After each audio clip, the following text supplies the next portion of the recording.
Imagine two people who have never met could do an amazing trick. Alice and Bob are allowed to communicate over a line which is tapped, so any message they pass will be intercepted by Eve, who is always listening. The trick is to agree on a secret numerical key, without Eve also obtaining a copy.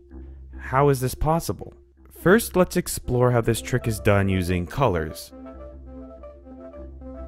So how could Alice and Bob agree on a secret color without Eve finding it out? The trick is based on two facts. One, it's easy to mix two colors together to make a third color. And two, given a mixed color, it's hard to reverse it in order to find the exact original colors. This is the basis for a lock, easy in one direction, hard in the reverse direction. This is known as a one-way function. Now, the solution works as follows. First, they publicly agree on a starting color, say yellow.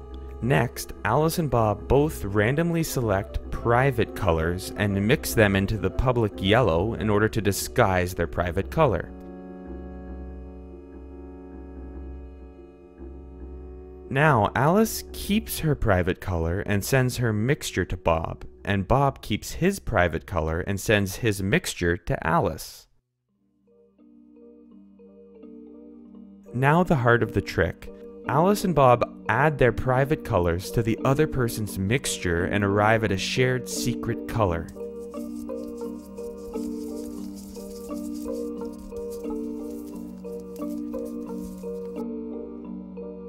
Notice how Eve is unable to determine this color since she needs one of the private colors to do so.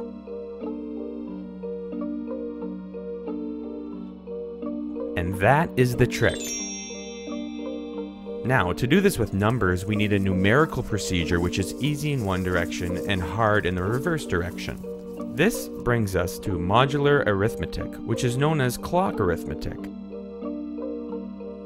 For example, to find 42 mod 12, we take a rope of length 46 units and wrap it around a clock of 12 units, which is called the modulus, and wherever the rope ends is the solution. So we say 42 mod 12 is congruent to 10. Easy. Now, to make this work, we need a prime modulus such as 17 instead of 12. Then we find the primitive root of 17, which is a number that has no factors in common, in this case 3. And it has this important property that when raised to different exponents, the solution distributes uniformly around the clock. 3 is known as the generator. So if we raise 3 to any exponent x, the solution is equally likely to be any integer between 0 and 17. Now, the reverse procedure is hard. Say, given 12, find the exponent 3 needs to be raised to. This is called the discrete logarithm problem. And now we have our one-way function. Easy to perform, but hard to reverse. Given 12, you would have to resort to trial and error in order to find the matching exponent. How hard is this?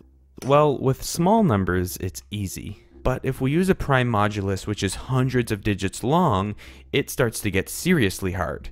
Even if you had access to all the computational power on Earth, it could take thousands of years or more to find the answer. So the strength of a one-way function is based on the time needed to reverse it. Now this is our solution. First, Alice and Bob publicly agree on a prime modulus and a generator, for example 17 and 3. Then Alice selects a private random number, say 54, and calculates 3 to the power 54 mod 17 and sends this result publicly to Bob.